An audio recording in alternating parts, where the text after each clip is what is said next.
आदरणीय प्राचार्य madam doctor Alkeshwari Singh, doctor Brijesh Kumar Mishra, doctor Jagat Narayan Singh, doctor Anshuman Singh, Pradeep sir एवं प्रिय छात्रों, जैसा कि हम यहाँ पर आए हैं, सर ने बोला उद्बोधन के लिए।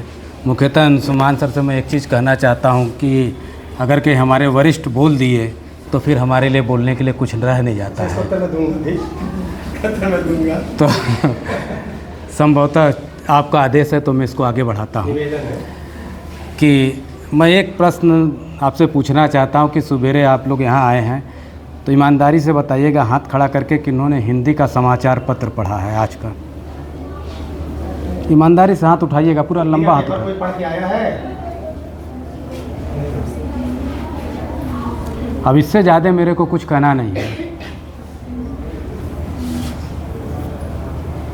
इससे ज़्यादा मेरे को कुछ कहना नहीं है। अगर कहीं हम हिंदी भाषी राष्ट्र में रह रहे हैं और हिंदी भाषी प्रदेश में रह रहे हैं और स्नातक स्तर की शिक्षा ले रहे हैं और इस शिक्षा से हम आगे जाना चाहते हैं, तो अगर कहीं हम दैनिक जो हमारे समाचार पत्र हैं वह हिंदी के अगर के उसका अवलोकन नहीं करते हैं, बिना उसका अवलोकन करके अगर के सवेरे हम आ जाते हैं, तो हम अपनी बातों को और समसामयिक जो चीज़ें हो रही हैं हिंदी पर हो रही हैं, हिंदी में क्या हुआ है, हमारे विद्वानों ने हिंदी को कहाँ पहुंचाया है, इसके बारे में हम नहीं जान पाएंगे और हिंदी के बारे में आगे हम प्रयास नहीं कर पाएंगे। यह सच्चाई है।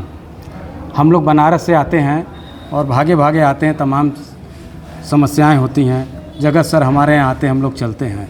आज जगत सर आए हमारे यहाँ और हिंदी का अखबार लिए हुए थे और ले करके गाड़ी में बैठे और पूरे रास्ते भर अखबार पढ़ते आए। तो जब आप पढ़ते हैं कोई चीज़ तो आप उसके शब्दों को देखते हैं, शब्द कहाँ लगाए गए हैं, कहाँ उत्तर में आधा त बड़ा त लगा हुआ है, इसको हम सीखते हैं। हम लोगों ने तो लिखना छोड़ ही दिया। मैं अपना सिलेबस हिंदी में करके उसको बना करके बच्चों को दिया, बोला कि इसको नोट कर लो, तो बोला सर फ़ोटो खींच लेते हैं। हमारी स्थिति यहाँ तक आ गई है कि हम उस हिंदी को लिख नहीं सकते हैं। शिक्षक अगर कहीं अपने से बना के दे रहा है तो हम करें फ़ोटो खींच ले रहे हैं, तब हम कैसे हिंदी का विकास करेंगे, आप सोच सकते हैं।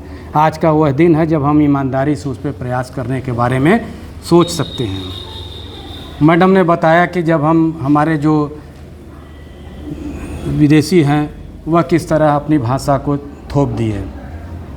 मैं एक छोटा सा उदाहरण दे रहा हूँ। मैं बहुत कुछ नहीं कहना चाह रहा हूँ, बस एक बताना चाह रहा हूँ कि अभी इसी जून में मेरा यूरोप जाना हुआ जर्मनी में, और जब मैं जर्मनी गया तो मुझे जो सबसे बड़ी वहाँ पर दिक्कत महसूस हुई, चूँकि मैं भारत में बहुत घूमता हूँ और बहुत घूमा भी हूँ, पहली बार मुझे बाहर जाने का मौका मिला, तो जो मुझे सबसे बड़ी समस्या आई वह आई भाषा की।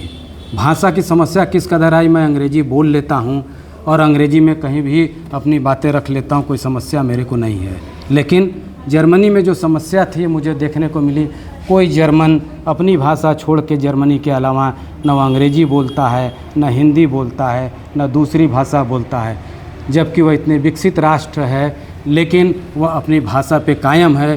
तो इसी तरीके से आपको कोई चीज़ महान बनाती है। आप अपने हिंदी को पहचानिए, अपने महत्व को पहचानिए, अपने देश को पहचानिए, यही आपकी सबसे बड़ी ताकत है मेरे प्रिय छात्रों। धन्यवाद।